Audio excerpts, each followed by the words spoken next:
প্রেরণ করেছি তোমাদের জন্য রহমত স্বরূপ, বরকত স্বরূপ। আল্লাহ রাসূল সাল্লাল্লাহু আলাইহি ওয়াসাল্লাম আমাদের জন্য বরকত। সূরা আহজাবের 21 নম্বর আয়াতের মধ্যে আল্লাহ তাআলা বলেন, লাকাদ কানা লাকুম ফি রাসূলিল্লাহি উসওয়াতুন হাসানাহ, যে তোমাদের জন্য উত্তম আদর্শ রয়েছে আমার রাসূল সাল্লাল্লাহু আলাইহি ওয়াসাল্লামের উপর। তোমরা যদি কোনো আদর্শ গ্রহণ করতে চাও, উত্তম আদর্শে আদর্শিত হতে চাও, উত্তম আখলাক গ্রহণ করতে চাও, তাহলে তোমরা কি করো? আমার রাসূল সাল্লাল্লাহু আলাইহি ওয়াসাল্লামের আদর্শকে গ্রহণ করো। কারণ রাসূলের আদর্শের মধ্যে রয়েছে রাজনৈতিক আদর্শ রয়েছে, তার আদর্শের মধ্যে রয়েছে পারিবারিক নীতিমালা, তার আদর্শের মধ্যে রয়েছে ব্যক্তিগত নীতিমালা। যত ধরনের আদর্শ গ্রহণ করা দরকার আল্লাহ রাসূল সাল্লাল্লাহু আলাইহি ওয়াসাল্লামের সিরাতুন নবী অর্থাৎ তার জীবনের মধ্যে রয়ে গেছে। এ কারণে আল্লাহ তাআলা বলছে, লাকাদ কানা লাকুম ফি রাসূলিল্লাহি উসওয়াতুন হাসানাহ, তোমরা যদি কোনো আদর্শ গ্রহণ করতে চাও, উত্তম রূপে আদর্শিত হতে চাও, তাহলে রাসূল সাল্লাল্লাহু আলাইহি ওয়াসাল্লামের আদর্শকে গ্রহণ করো। তো এটা হলো আল্লাহ পাক রব্বুল আলামিনের আয়াত যে তোমরা উত্তম আদর্শে আদর্শিত হতে চাইলে আমার রাসূল সাল্লাল্লাহু আলাইহি ওয়াসাল্লামের আদর্শকে গ্রহণ করো। এখন আমরা কি করতেছি? এই 12 রবিউল আউয়াল মাস আল্লাহ রাসূল সাল্লাল্লাহু আলাইহি ওয়াসাল্লামের জন্ম মাস। আবার শুরুতেই বলছি এই মাসে তিনি মৃত্যুবরণও করেছেন। খুব ভালোভাবে বুঝবেন, আল্লাহ রাসূল সাল্লাল্লাহু আলাইহি ওয়াসাল্লাম জন্মগ্রহণ করছে, কোনো হাদিস বিশারদরা বলছে রবিউল আউয়াল মাসের 2 তারিখ, কেউ ঐতিহাসিকগণ বলছে রবিউল আউয়াল মাসের 8 তারিখ, আবার কোনো ঐতিহাসিকগণ বলছে রবিউল আউয়াল মাসের 9 তারিখ, কেউ বলছে রবিউল আউয়াল মাসের 12 তারিখ। তাইলে মতের মধ্যে পার্থক্য আছে না নাই? ভালোভাবে বুঝেন, আল্লাহ রাসূলের জন্ম তারিখ নিয়ে মতানৈক্য আছে না নাই? মতানৈক্য থাকার কারণ হলো যখন আল্লাহ রাসূল সাল্লাল্লাহু আলাইহি ওয়াসাল্লাম জন্মগ্রহণ করছে তখন ওরকম তারিখ এবং সাল গণনার সিস্টেম ছিল না, এটা অনুমান করে বলা হয়। এবং আল্লাহ রাসূল সাল্লাল্লাহু আলাইহি ওয়াসাল্লাম যে মৃত্যুবরণ করছে রবিউল আউয়াল মাসের 12 তারিখ, এই বিষয়ে কোনো মতানৈক্য নাই। এটা একদম শিওর একটা তারিখ যে রবিউল আউয়াল মাসের 12 তারিখে আল্লাহ রাসূল সাল্লাল্লাহু আলাইহি ওয়াসাল্লাম দুনিয়া থেকে বিদায় নিয়েছে।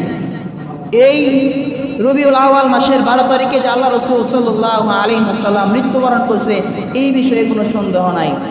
কিন্তু রবিউল আউয়াল মাসের 12 তারিখে যে আল্লাহ রাসূল সাল্লাল্লাহু আলাইহি ওয়াসাল্লাম জন্মগ্রহণ করছে, শুরুতেই বলছে এই বিষয়ে কিন্তু বহু মতানৈক্য আছে। কেউ শিওর দেয়া বলতে পারে না এইটাই রাসূলের জন্ম তারিখ। তাহলে এখন আসেন বিষয়টা বুঝি। রবিউল আউয়াল মাসের 12 তারিখকে কেন্দ্র করে আমরা আমাদের দেশের কিছু আশেকে রাসূল, কিছু নবী প্রেমীরা বেদাত কাজে লিপ্ত হয়ে যায়। কীরকম? রবিউল আউয়াল মাসের 12 তারিখ আসলে তারা র্যালি বের করে, ফেস্টন তৈরি করে, জিলাপি বিতরণ করে এবং কি বলে সব ঈদের বড় ঈদ, জশ্নে জৌলুস, ঈদে মিলাদুন নবী। শুনছেন এটা? শোনেন নাই? তারা বলে এরকম মিছিল বের করে না 12 রবিউল আউয়াল, জিলাপি বিতরণ করে আর বলে সব ঈদের বড় ঈদ, ঈদে মিলাদুন নবী, এটা বলে। এবার শুনেন হাদিস থেকে বলতেছি, ইন্না লিকুল্লি কওমিন ঈদান ওয়া হাযা ঈদুনা। আল্লাহ রাসূল সাল্লাল্লাহু আলাইহি ওয়াসাল্লাম বলছে মুসলমানদের জন্য, ঈমানদারদের জন্য আল্লাহ তাআলা 2টি ঈদের ব্যবস্থা করে রাখছে। এক হলো ঈদুল ফিতর আর এক হলো ঈদুল আজহা। তা আল্লাহ রাসূল বলল ঈদ 2টা, আর তুমি আল্লাহ রাসূলের হাদিসের উপর বিরোধিতা করে তুমি বলো সব ঈদের বড় ঈদ, ঈদে মিলাদুন নবী। তাইলে কি আল্লাহ রাসূলের হাদিসের বিরুদ্ধে গেছে কিনা বলেন? যারা বলে সব ঈদের বড় ঈদ, ঈদে মিলাদুন নবী, তারা কি আল্লাহ রাসূলের হাদিসের পক্ষে না বিপক্ষে? আল্লাহ রাসূলের হাদিসের বিপক্ষে যারা যাবে তারা তো ডাইরেক্ট আল্লাহ রাসূলের বিপক্ষে গেছে, আর আল্লাহ রাসূলের বিপক্ষে যারা গেছে তারা আল্লাহর বিরুদ্ধে গেছে। এই কারণেই আবেগ দিয়া আমল করা যাবে না। কোরআন এবং হাদিস কি বলে ওর উপর আমল করতে হবে, এটা হলো হাদিস। এখন আসেন যুক্তি কি বলে। আল্লাহ রাসূল সাল্লাল্লাহু আলাইহি ওয়াসাল্লাম শুরুতে বলছি, আবার বলছি, 12ই রবিউল আউয়াল জন্মগ্রহণ করছে এটা শিওর না, কিন্তু 12ই রবিউল আউয়াল মৃত্যুবরণ করছে এটা শিওর। তাইলে তুমি যে 12ই রবিউল আউয়াল জশ্নে জুলুস পালন করো, তাহলে তুমি কতটা আশিক রাসূল? নবী তো এই দিন বিদায় নিছে, তো তুমি সেই সুখ পালন করো না কেন? তুমি তাহলে সেই বিষয়ে সুখ পালন কেন করো না?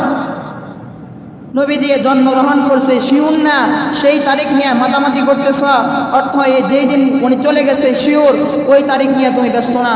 নবী যে চলে গেছে তাহলে তোমার হৃদয় কি ব্যথিত নয়? কি বলেন, বুঝে আসছে কিনা? তা আল্লাহ রাসূল কুরআনুল কারীমের আয়াতের মধ্যে শুরুতেই বলছে যে আল্লাহ রাসূল সাল্লাল্লাহু আলাইহি ওয়াসাল্লামের আদর্শকে গ্রহণ করতে বলা হয়েছে। আল্লাহ পাক রব্বুল আলামিন সূরা আহজাবের 21 নম্বর আয়াতে বলতেছে, তোমরা আল্লাহ তাআলার এই আল্লাহ রাসূল সাল্লাল্লাহু আলাইহি ওয়াসাল্লামের আদর্শকে গ্রহণ করো। নবীজির জন্ম অনুষ্ঠানকে পালন করতে বলা হয় নাই, তার মৃত্যুবার্ষিকী পালন করতে বলা হয় নাই। তা আমরা সেইগুলো নিয়ে মাতামাতি করতেছি। আমরা যে সমস্ত জিনিস কোরআন এবং হাদিসের বিরোধী সেইগুলো নিয়ে পালন করতেছি। তাহলে আমরা কি করব? 12ই রবিউল আউয়াল কি আমাদের জন্য কোনো কিছু করণীয় নাই? দেখেন সাহাবায়ে কেরাম, তাবেঈন, আইমায়ে মুসলিমিন যারা এরকম আছে, তারা রাসূল সাল্লাল্লাহু আলাইহি ওয়াসাল্লামের এই 12ই রবিউল আউয়ালকে কেন্দ্র করে কোনো কিছু করে নাই। তাহলে তুমি কি তার থেকেও বড় ওলি আউলিয়া হয়ে গেছো? আল্লাহ রাসূল সাল্লাল্লাহু আলাইহি ওয়াসাল্লাম যখন মৃত্যুবরণ করার পর 40 বছর খুলাফায়ে রাশিদিনের জামানা ছিল। এরপরে 100 বছর ছিল সাহাবায়ে কেরামের জামানা, এরপরে ছিল 220 বছর তাবেঈনদের জামানা। এবং আল্লাহ রাসূল বলে গেছে, আর এই জামানাগুলাই হলো, হাদিস বিশারদরা বলছে, তাদের জামানাই হলো সর্বশ্রেষ্ঠ উত্তম জামানা ছিল। তো তারা পালন করলো না, তো তোমরা কোথা থেকে পাইলা? সাহাবায়ে কেরামের জীবনের মধ্যে নাই। আর ওই জামানার মধ্যে কে ছিল? আবু হানিফা রাহমাতুল্লাহ আলাইহি ছিল, ইমাম শাফিঈ রাহমাতুল্লাহ আলাইহি ছিল, ইমাম মালিক রাহমাতুল্লাহ আলাইহি ছিল। তারা কোনদিন পালন করলো না? আবু বকর সিদ্দিক রাদিয়াল্লাহু তাআলা আনহু, তারা কোনদিন ঈদে মিলাদুন নবী পালন করলো না? আর তুমি কি তার থেকেও বড় আশিক রাসূল? প্রিয় ভাইরা আমার, যে জিনিসটা বোঝানোর জন্য বলতেছি, নবীজির জন্ম তারিখ নিয়ে, মৃত্যু তারিখ নিয়ে মাতামাতি করার কিচ্ছু না। নবীজির আদর্শকে গ্রহণ করার বিষয় হলো বড় বিষয়। কেন? নবীজির সিরাতুন নবী থেকে আমি দলিল দিচ্ছি, শুনেন।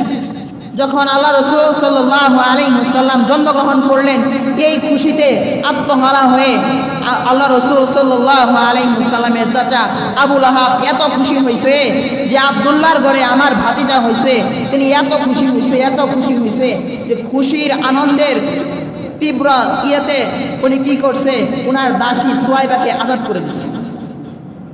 আবু লাহাব তার ভাতিজা হয়েছে, এই খুশিতে এতটা খুশি হয়েছে তার জন্ম নিয়া, যে তার দাসী সুয়াইবাকে আজাদ করে দিয়েছে। বলছে, সুয়াইবা আমার ভাতিজা হয়েছে, আমি এত খুশি, আজ থেকে দেখো তুমি মুক্তি।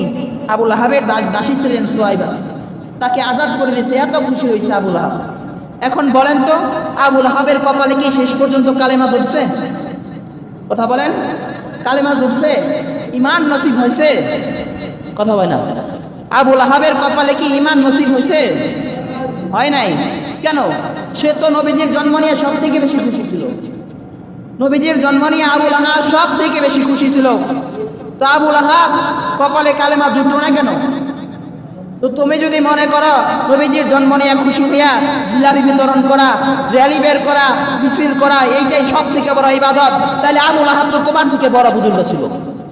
তো সে তো সব থেকে জান্নাতীদের কাতারে 1 নম্বরে থাকার কথা। তোমার থেকে বেশি খুশি সে হয়েছিল। মক্কার মানুষদের মিষ্টি বিতরণ করে খাওয়াইছে, তিনি এরকম ভাবে তার দাসীকে আজাদ করছে। সে তো ভাতিজার জন্মে সব থেকে বেশি খুশি। আল্লাহ বলছে, জন্মে খুশি না, জন্ম নিয়ে খুশি হও, ঠিক আছে, এটা বেজার হওয়ার বিষয় না। আলহামদুলিল্লাহ, আমাদের জন্য তিনি রহমতের আলোক ভর্তিকা হয়ে আসছে, কিন্তু সেটা আমলের কোনো বিষয় না। আমলের বিষয় হলো নবীজির ওই নবুয়ত প্রাপ্তির পর থেকে মৃত্যুর আগ পর্যন্ত ওই জিন্দেগিটাকে আমল করো। নবীজির জন্ম থেকে মৃত্যুর আগ পর্যন্ত এই জিন্দেগিটা আমল করো। নবীজি কি করছে, কোন আমল করছে, কোন আমল করতে বলছে, কোন আমল থেকে দূরে থাকতে বলছে, এইগুলা করো। এইগুলাই হলো পালনীয় বিষয়।